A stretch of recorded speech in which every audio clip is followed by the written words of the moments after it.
Antika mong Menelbet Teen Edition na ning meto nga pamosong cooking contest series king merapat, akurang-kurangan na niyang Martes, December 5. Merapat ay pamakitagon king Robinson Star Mills Pampanga, ang timong partida ng Sinukan Festival 2023. 14 participating schools sa ating chatitlong miyembro laring mikyabe king pamikitagon. Atin megluto nga sadong matwa, berengi, morcon, menudo, kilayin at mayayaliwa pa.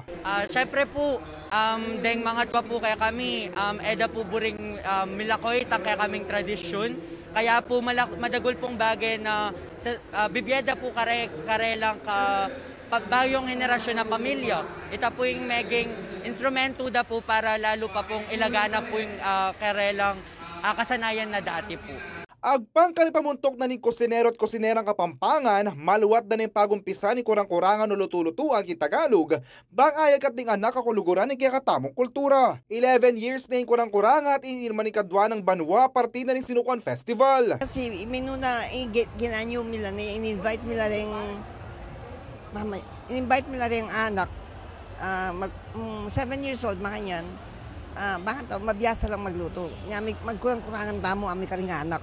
Kaya as years went on, patas ng patas, hanggang milas taking nano tayo ni.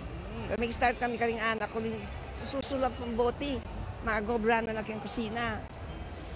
Magkurang-kurangan tamo ako, ginawa kami. Nung importante na abaluda rin kayanakan, ilalo na draining millennials tamo, the new generation, na abaluda yung pamaglutong Kapampangan. Uling alam pwedeng magmana king lutong Kapampangan nung alwareng kaya nakang Kapampangan.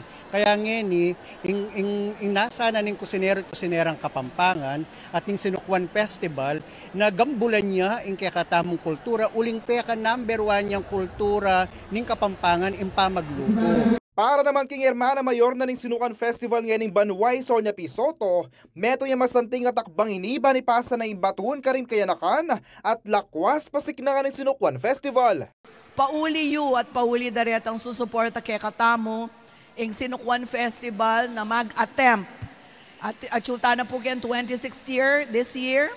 Bisaya pang manaring another 25 years para mira siyang golden anniversary.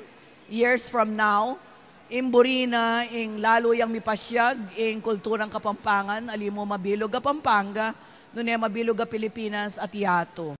Yako yung kaya kayong talasuyo, JM De Jesus, ating pusong makabalen.